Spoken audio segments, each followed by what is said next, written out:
Welcome to Melbourne. Now, this city is very close to my heart for many reasons. It's got a lovely, relaxed, creative feel. There's a great street art scene. You can get good coffee here.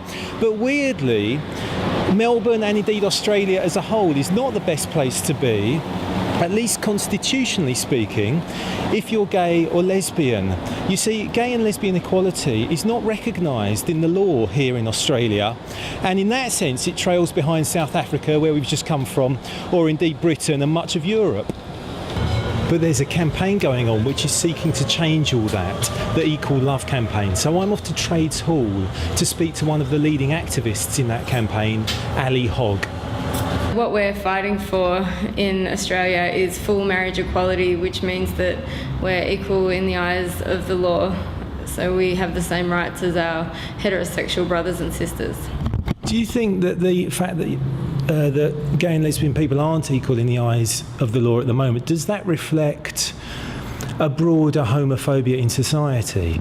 Yeah, I definitely do think that, and I think one of the things that really show that are how many young high school students we see coming along to the demonstrations. And we know a lot of reports that come out say that it's high schools where people experience the most amount of homophobia in their lifetimes, and we've seen suicide rates higher amongst gay and lesbian teens. So I think that whilst there are laws that say that one section of society are different than another, it's the case that their homophobic ideas are going to be legitimised. People are going to feel like they're lesser, while there are still laws that say that they are somehow less deserving than heterosexual people.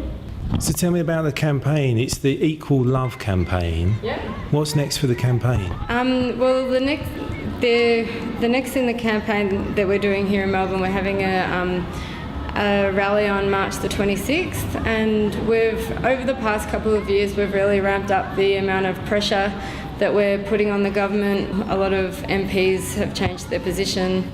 Some major politicians were put under a lot of pressure and have changed their positions, including there's a woman named Penny Wong who's an out lesbian in Australia, who's a politician. She has recently changed her position. So because we've had a lot of gains and we continue to get thousands of people out on the street every time we had a demonstration, we plan on continuing to put pressure on the government until we actually win. So we're hoping to see many more thousands come out at the next series of demonstrations. Australia has its first woman Prime Minister, Julia Gillard, and she's a Labour Prime Minister. Is her election indicative of a shift in a progressive direction in Australian politics? Well, I think many people thought that they were voting for her because they were expecting her to be more progressive. She's, as you said, she's a woman, she's an atheist, and that's what's really surprised a lot of people, that she has not moved on the issue of same-sex marriage. She's outright prepared to say that she thinks that marriage should remain an institution between a man and a woman.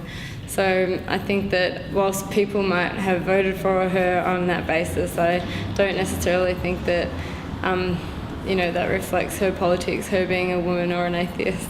Right, so Julia Gillard isn't offering any real hope, but do you feel optimistic about the way that things are moving in Australia at the moment? Statistics have shown, every year, there's different groups that do surveys, and the majority of Australians support marriage equality. But it's the government that wants to maintain the status quo, that are refusing to budge. They're being pressured by more conservative forces. As long as we keep up the campaigns, I think that can be what can make a real difference. And I think that it's really shown over the past year and a bit that when we have increased the amount of demonstrations, that we have been able to not just shift public opinion, but actually able to put pressure on the politicians themselves. And I think that we know that the Labor Party have moved their national conference forward a year, and they plan on addressing the issue of same-sex marriage. And one of the things that has come up is that they want to introduce civil unions. Because they're under pressure, they are trying to think of ways that they can have a half measure.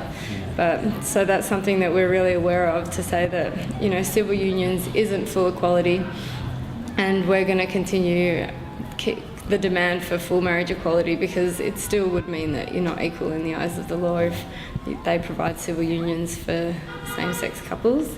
Yeah. Well, brilliant. Absolute pleasure to speak with you, Ali. Thank you so much for making time. My pleasure.